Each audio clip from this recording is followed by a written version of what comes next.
제가 또 질문에 여기 있었는데 애착 유형이 정신건강하고 어떤 연관성이 있느냐. 네. 혼란형이 연인관계뿐만 아니라 이런 정신적인 건강마저도 또 쉽게 노출될 수 있다라고 했는데 이 부분에 좀 자세히 말씀해 주세요. 이 혼란형이신 분들이 대체로 사람을 믿지를 못하기 때문에 연애 시장에 잘 나타나진 않습니다. 연애를 안 한다는 뜻이에요? 네, 잘 하려고 하지 않아요. 아, 연애를 하려고 하지 않아요? 네. 연애를 하려고 하지 않은 거예요? 깊이 하려고 하지 않는 거예요? 마음속으로는 연애가 하고 싶어요. 그런데 믿을 수가 없어. 저 사람이 날 좋아할까? 저 사람이 나를 관심 있어 할까? 그리고 누군가가 나를 좋아한다고 해도 내가 나를 믿을 수가 없어요. 내가 저 사람을 만족시킬 수 있을까? 그러니까 이게 안 되니까 주춤주춤. 제가 아까 그래서 혼란형인 사람들이 좀 스트레스 관리가 잘 되고 여유가 있을 때에는 연애를 하겠다고 하거든요. 네네. 그러다가 자기가 조금 바빠지고 힘들어지면은 또 안 한다고 하고 일관성이 없다 그랬잖아요.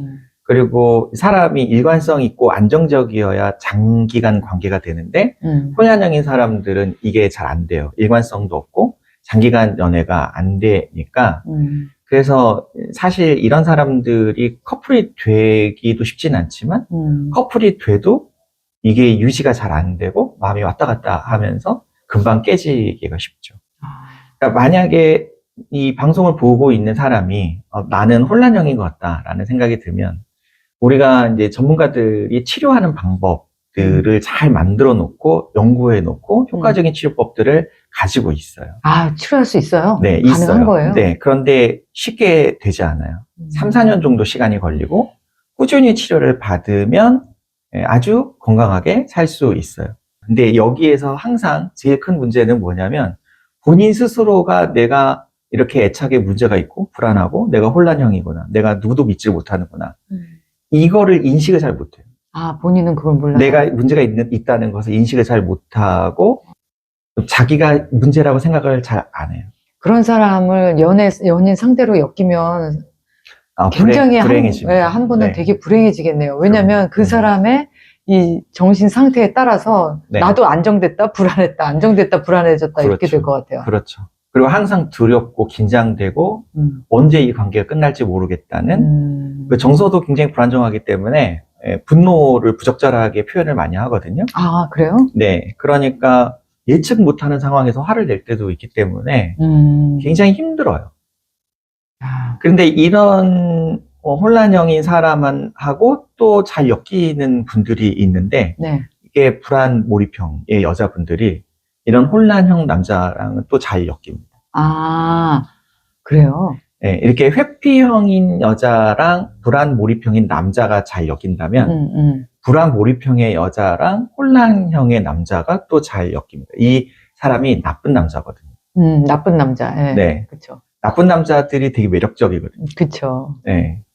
여자들은 어떤 남자를 싫어하냐면 뻔한 남자, 앞이 보이는 남자. 아, 저 남자 앞으로 뭐라고 하겠지. 이 다음에 뭐 어떤 행동을 하겠지. 이게 예측이 되면 이게 지루해하고 재미가 없어 하는데. 그쵸. 매력이 없죠. 네. 그래서 매력적인 남자를 찾다 보면 이런 사람과 엮이게 됩니다. 그러니까 예측할 수 없고 나를 좀 불안하게 하고 잡힐 듯 하면서 안 잡히고 그렇죠. 이런 남자한테 매력을 느끼는 거죠. 그렇죠. 여자들이. 그게 이제 나쁜 남자네요. 일종의. 네. 그러니까 나쁜 남자가 되고 싶어서 남자들이 나쁜 남자가 여자들한테 인기 있대 하고 나쁜 남자가 막 되려고 하는데 이거는 될래도 할 수 없는 거네요. 그 성향이기 때문에. 그렇죠. 그러니까 이제 만약에 우리가 누구한테 너 좀 나쁜 남자가 돼야 돼 라고 조언을 한다면 그 사람은 불안 몰입형일 거예요. 왜냐면 너무 여자한테 맞추기만 하니까 아니 너도 네 얘기를 하고 네가 원하는 걸 얘기를 하라는 차원에서 나쁜 남자가 매력적이니까 나쁜 남자가 되라 이렇게 얘기를 하는 거지. 진짜 나쁜 남자가 되면 모두가 불행해집니다. 아, 그쵸. 네, 그 가정에서 태어난 아이도 불행해지고. 아, 참. 이 안정적인 그런 애착 성향을 갖고 있다라는 게 진짜 축복이네요. 그렇다면 그렇죠. 불안정한 성향을 가진 사람이 어떻게 하면 연애를 잘할 수 있는지. 네. 좀 극복을 잘할 수 있는 방법 차원에서 제가 팁을 드리면 이제 이 팁대로만 잘할 수 있으면 상담을 안 와도 돼요. 오, 중요하네요. 네, 일단은 내가 스스로 행복한 사람이 될 수 있어야 돼요. 내가 혼자서 스스로 행복한 사람이 되려면 내 감정과 내 욕구를 잘 알아야 되고요. 그래서 내 욕구를 충족하는 다양한 방법들을 알고 있어야 돼. 그러면 우리는 에너지가 많아지면서 내가 행복하고 즐겁게 살아갈 수가 있어요. 그리고 스트레스 관리를 잘해야 돼요. 제가 아까 얘기했듯이 사람들이 이 불안정한 게 이렇게 팡팡 터질 때가 항상 스트레스 관리가 안 될 때거든요. 그러니까 내가 스트레스 관리, 혼자 있는 시간과 함께 있는 시간의 균형, 일하는 시간과 쉬는 시간의 균형, 이 관리를 잘 하는 사람이 현재적 관점에서는 건강하고 행복하게, 그 다음에 안정적인 애착을 회복하면서 살 수가 있고요. 그다음에 역사적 관점에서 보면, 이제 역사적 관점은 과거죠. 어린 시절에 좋지 않은 기억들이 많이 있을 거예요. 이 상처를 그냥 묻어두고 가면 안 됩니다. 그러니까 상처는 대부분 나에게 계속 영향을 미쳐요. 그쵸. 그러니까 내가 어렸을 때 누군가에게 부적절하게 거절당했던 경험이 있어서 거절에 대한 두려움이 많은 사람, 이 상처가 있는 사람이 이게 치유가 안 되면 항상 불안합니다. 누군가를 만날 때 내가 거절당하지 않을까. 그래서 상처받지 않으려고 어떻게 하냐? 회피를 하거나 아니면 거절당하지 않으려니까 무조건 맞춰주거나 뭐 이렇게 되거든요. 그리고 상처 준 사람을 이해하고 용서해야 돼요. 아, 이분도 상처받고 살았구나. 이분도 자기 상처를 극복하지 못해서 사랑은 하지만 잘못된 방법으로 사랑을 표현하면서 사셨구나. 이렇게 이해는 하셔야 돼요. 그래서 용서를 하고, 그리고 대안행동을 우리가 찾아야 됩니다. 건강한 대안행동. 어떻게 해야 엄마 아빠처럼 살지 않고 건강하게. 그리고 그럼 이제 이런 질문 할 거예요. 이미 어렸을 때 내가 못 받고 자란 건데, 내가 상처를 받고 자랐는데 그걸 내가 찾는다고 한들 내가 어떻게 다시 될 수가 있겠느냐. 어렸을 때 못 받은 사랑은 내가 누군가를 사랑함으로써 나를 치료할 수 있습니다. 아, 진짜요? 네, 극복이 돼요. 그러니까 내가 관심과 사랑을 잘 못 받았잖아요. 그러니까 내가 누군가에게 관심과 사랑을 주면은 내가 못 받았던 사랑이 치료가 됩니다. 근데 근데 있어요. 먼저 이해를 해야 되고, 용서를 하고, 대안 행동을 찾고, 그것을 실천하는 순서. 근데 이것도 뭘 한 다음에 해야 되냐면, 혼자서 스스로 행복하게 살아갈 수 있는 현재적 관점에서 내가 행복하게 살아가고 있으면서 역사적 관점에서 용서, 이해, 그 다음에 이제 사랑함으로 치료. 그리고 이제 미래적 관점에서 뭐를 할 수가 있냐면, 내가 정말 건강하고 행복하게 살아간다면 어떻게 살아갈 수 있을까를 꿈꾸고 상상하는 게 필요합니다. 우리 뇌는 시대가 없습니다. 과거, 현재, 미래를 구분하지 못해요. 그래서 옛날의 상처를 제가 치료를 해야 된다고 얘기를 하는 건, 역사적으로는 과거의 일이지만 우리 뇌에게는 지금 있는 일이에요. 계속 그 상처가 나에게 영향을 주고 있기 때문에 나의 말과 행동, 내 생각, 이게 계속 영향을 주거든요. 그런데 마찬가지로 우리가 미래에 내가 행복하게 잘 살고 있는 나의 모습, 우리가 함께 행복하게 살고 있는 모습, 우리가 서로 사랑스러운 대화를 주고받고 있는 이 모습들을 상상을 하면 우리 뇌는 그걸 또 현재의 나로 받아들여요. 그래서 왜 이런 얘기 있잖아요. 성공하는 CEO가 되고 싶다면 성공적인 CEO의 삶을 상상하고 지금 네가 그 성공한 CEO처럼 말과 행동을 해라. 근데 이게 연인관계, 부부관계도 마찬가지예요. 정말 건강하고 안정적인 애착관계를 맺고 있는 행복한 부부관계를 상상을 하면서 내가 지금 그것을 연습하고 실천하면서 살아가면, 그러면 그것이 곧 내 삶이 될 수가 있죠. 그게 이제 흔히 말하는 심상화라고 해서, 그렇죠. 네, 내가 상상하고. 어떻게 그런 심리학적 용어를 또 다 습득을 하셨어요. 니즈님 보면 제가 놀라운 게 심리학과 교수님을 하셨으면 아주 잘하셨을 것 같은. 아니, 너무 이야기에 빠져들다 보니까 저도 모르게 그런 단어가 왜 튀어나왔는지 잘 모르겠어요. 그러니까 이미 내재화돼 있으니까 이렇게 나오는 거죠. 아, 그렇게도 되는구나. 근데 지금 말씀을 들어보니까 이거는 웬만큼 이게 성인의 반열에 오르지 않고서는 혼자서는 할 수는 없을 것 같은데요. 나의 그 과거를 내 스스로 들여보고 치료하고 또 상상해보고 이런 과정이, 알겠는데 과연 이거를 혼자서 이걸 할 수 있을까? 이건 좀 전문가의 도움이 필요할 것 같아요. 할 수 있으면 해보시고, 그러니까 이걸 알고 있으면 전문가의 도움을 받을 때 훨씬 더 협업이 잘 이루어지겠죠. 필요한 것 같은데요. 특히 혼란형 같은 분들은 본인도 네. 사람과 특히 연인과의 관계에 있어서 오래 가지 못하고 이렇게 짧은 관계를 계속 유지하면 얼마나 그게 사실 남는 게 없잖아요. 뭐 그걸 즐기는 바람둥이가 아닌 이상. 사실 그런 분들이 이 방송을 볼까 싶기도 해요. 뭐 잘 안 봐요. 안 보겠죠. 그분들은 안 보지만. 봐도 내 네. 얘기라고 생각하지 않아요. 맞아요. 이 성인 애착 유형이 뭐 불안형, 뭐 해피형, 뭐 혼란형 네, 이런 네. 사람들이 서로가 남녀라면 네. 서로가 소통 그리고 교감 이것이 가장 중요한데 정작 갈등은 안 생길 수는 없잖아요. 어떤 네, 남녀나. 그런 게 생겼을 때 이 의사소통을 잘 못하는데 그러면 어떻게 해야 돼요? 그걸 잘 못하면 가장 기본적인? 그러니까 내가 만나는 사람이 나는 안정적인 사람인데 이 사람이 좀 불안이 심한 것 같다. 그러면은 좀 안심을 시켜주면 도움이 됩니다. 얘 공감을 잘해주고, 감정을 좀 알아주고, 다독이고, 그리고 나서 원하는 게 뭔지도 물어보고, 내가 원하는 것도 얘기를 하지만 나는 네가 원하는 것도 관심이 많다고 얘기를 하고, 이 사람이 어렵게 자기 얘기를 하거든요. 불안한 사람들은 자기가 원하는 얘기를 잘 못해요.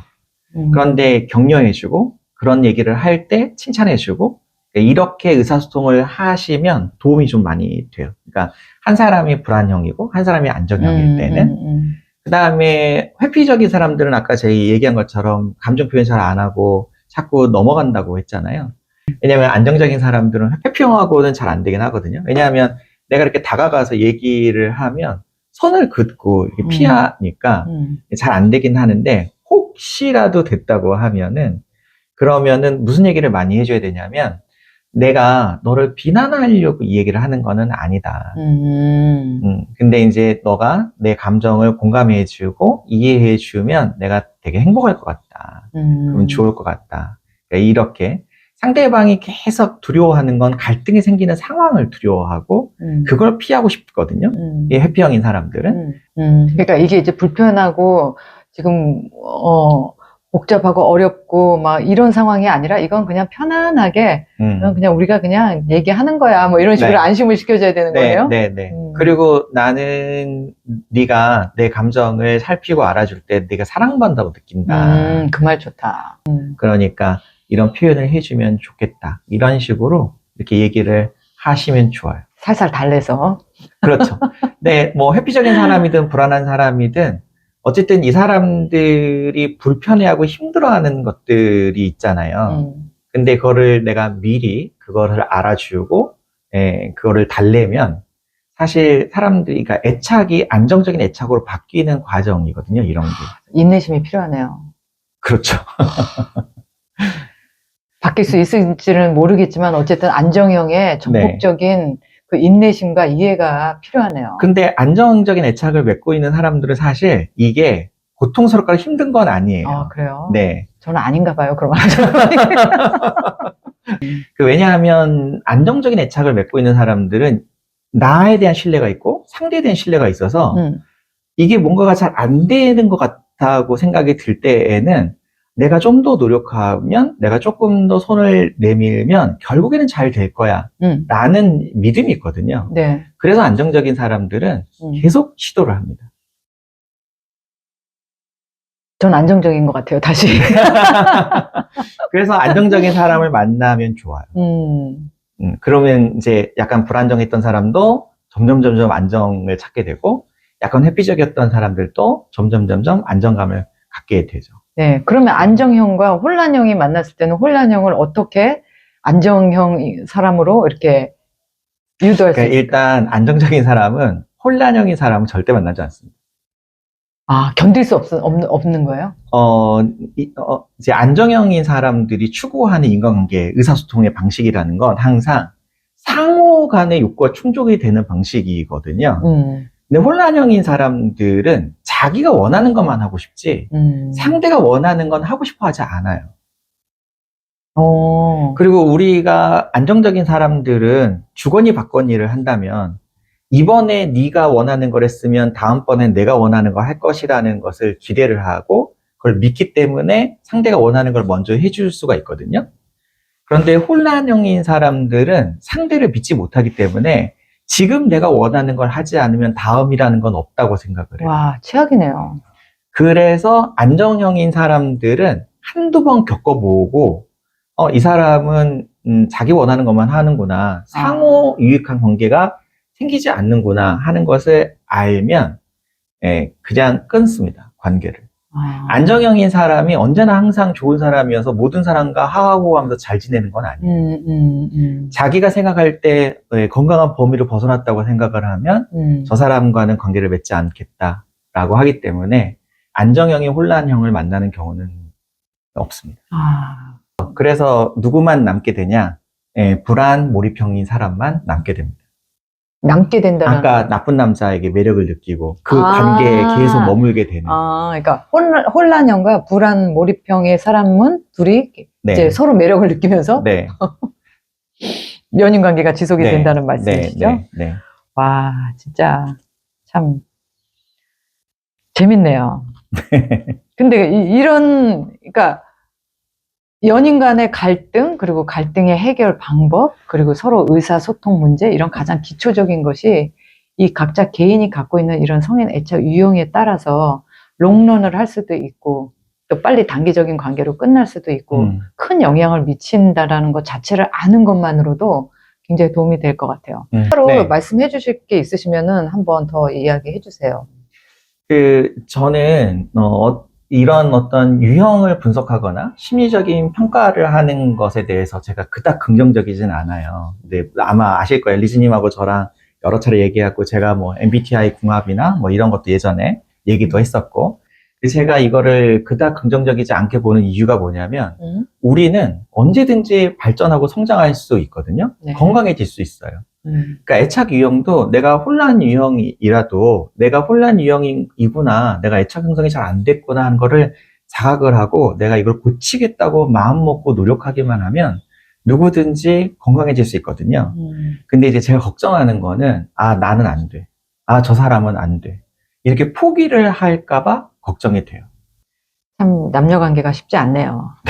네, 이렇게 자기도 기억이 안 나는 어렸을 때 형성된 자기의 그런 부모와의 관계가 이렇게 커서 성인이 돼가지고 나와 가장 가깝고 또 내가 진짜 사랑해야 되는 사람에게서 이렇게 나타난다라는 게 참 아이러니하면서 참 인간의 그 심리와 본성은 참 많은 것에 영향을 미치는구나라는 생각이 드네요. 오늘 이 방송을 보시는 분들에게 나는 어떤 애착 유형을 갖고 있는 사람이고 또 내가 가장 친밀감을 느껴야 되는 나의 연인 또는 배우자 또는 뭐 그 어떤 누구라도 이런 사람들과의 상호 관계에 있어서 어떠하게 나는 하고 있으며 또 나의 행동으로 인해서 또 상대는 어떠한 또 행복감, 불행감, 또 만족감을 느끼고 있는지 한번 이렇게 점검해보는 것만으로도 좀 도움이 될 것 같고, 교수님이 말씀하시는 것처럼 이게 개선이 된다고 하잖아요. 문제는 내가 먼저 어떠한 유형을 갖고 있는지 그 자각을 하고 그 자각으로부터 안정형에 가까운 사람이 되기 위해서 노력하고 연구를 해야 되겠네요. 오케이, 알겠습니다. 오늘 긴 시간 동안 우리 성인 애착 유형에 대해서 이야기했는데요. 오늘도 좋은 말씀 주신 김덕일 교수님 너무나 감사드리고요. 또 다음에 좋은 영상으로 또 인사드리도록 할게요. 네, 다음에 뵙겠습니다. 네, 수고하셨습니다.